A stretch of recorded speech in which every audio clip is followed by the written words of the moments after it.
Liberia recorded the first case of the coronavirus on March 16, 2020. Health authorities knew that dealing with this virus was going to be a marathon and not a sprint. Day by day, the cases started doubling, bringing a reimagination of Ebola. Lockdown became our new normal.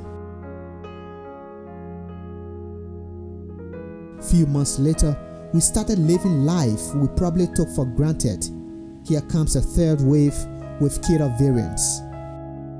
We take you inside the treatment unit on Starbase, where patients are fighting for their lives. We follow Dr. Richard Doe, head doctor at this treatment unit, as he makes his rounds at the confirmed wards and the intensive care unit.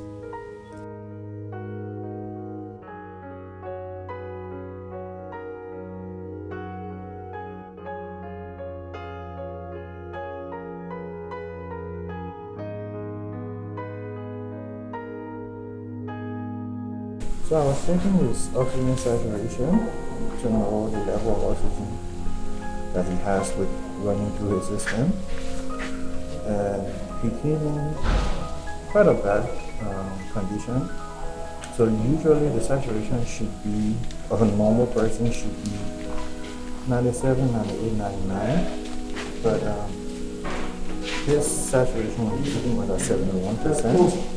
So we're basing on oxygen, but we have different devices for different amount of oxygen that we want to get. He's currently doing quite well on 10 liters, so we have to change from the non-rebreather mask, which is the highest level that goes between 11 to 15, to change him to a simple face mask where he can get between 5 to 10 liters per minute. Pardon? Which category? Is he in the red zone? This is all red zone. Okay. And he's currently having severe disease because the cutoff for severe disease are those who require oxygen. In this strange war against an invisible enemy, patients on and off oxygen are battling against breathing attack. Here is a patient whose situation is not as severe as those on oxygen. I didn't know that I had contracted COVID. I didn't know. It just started off with coughing and sneezing, and then chills and fever and malaria. And then I felt, that I was better. But then my husband also had the same symptoms, but he didn't get better. And he started to have the tightness in the chest.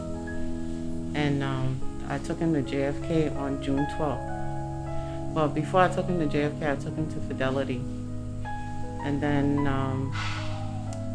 Fidelity let me know that he needed oxygen and that he had pneumonia. And but they said they didn't have any beds.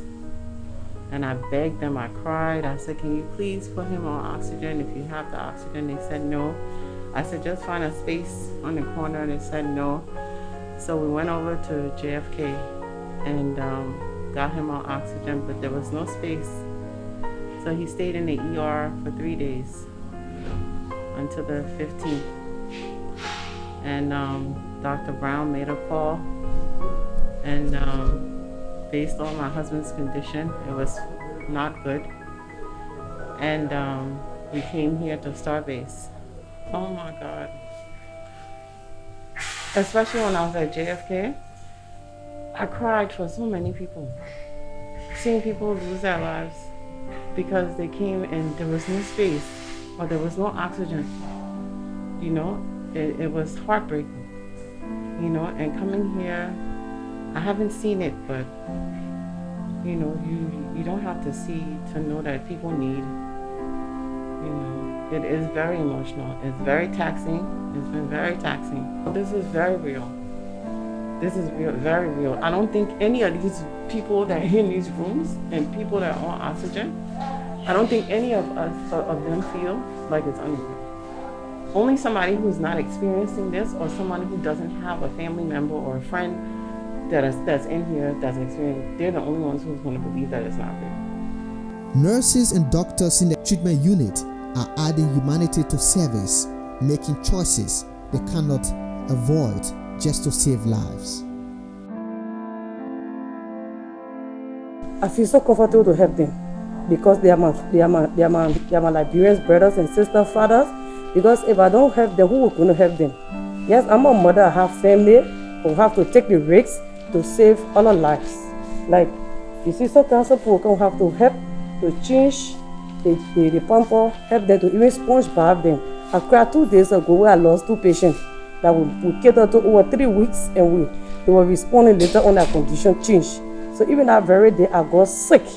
To even come in, it was very hard for me because I feel the pain they went through, and even my own effort, I look at it, but it is God will, nothing you can do about it. We don't just serve medicine, you know. I'm a staunch Christian, so most of the time, despite just giving medications, you see me praying for the patient, because when a patient dies, it actually breaks my heart, because most of the patients, they have their families at home. Some, they have more than household to feed. So when that person dies, it breaks my heart a lot. So usually we go beyond our bound just by giving medication. We also give extra care, counsel. We serve as counselors, we serve as doctors, and we also serve as pastors because we have to pray as well for our patients. So usually those decisions, sometimes you know the signs, but you just got to go the extra mile. You defy the signs, sometimes most of the patients will survive. So we make a lot of decisions sometimes beyond. Sometimes you see the patient, you know the patient is going to die, but you have to go the extra mile, go beyond the signs. And sometimes your faith, you just hold on to your faith, you say, maybe if I try, and then the patient can survive. So.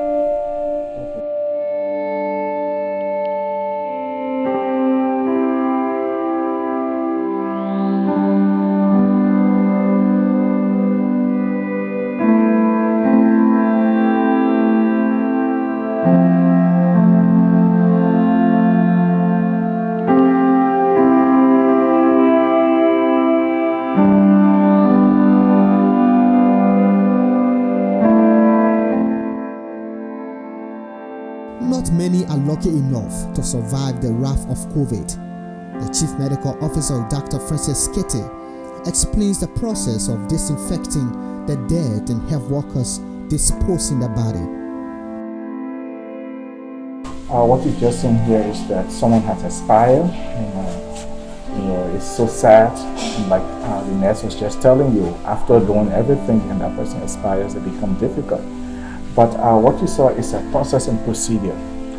Someone who dies from COVID or infectious disease, there is a way to prepare them and take them. And this is why you cannot take anyone that died from an infectious disease to any funeral home and so forth, because even if you want to do embalming, there are specific ways that you have to do that. So the processes you've seen here is how they were able to put this person in the bag, and after the bag, they have to go ahead and spray spray the bag and spray themselves and so forth. What they are using is that high level of chlorine that they are using to basically kill whatever infectious agent that has caused the death and so forth, and also protecting themselves. So they will have to go through the process of basically removing the PPE and so forth. So they couldn't do that without the PPE. They have to wear everything.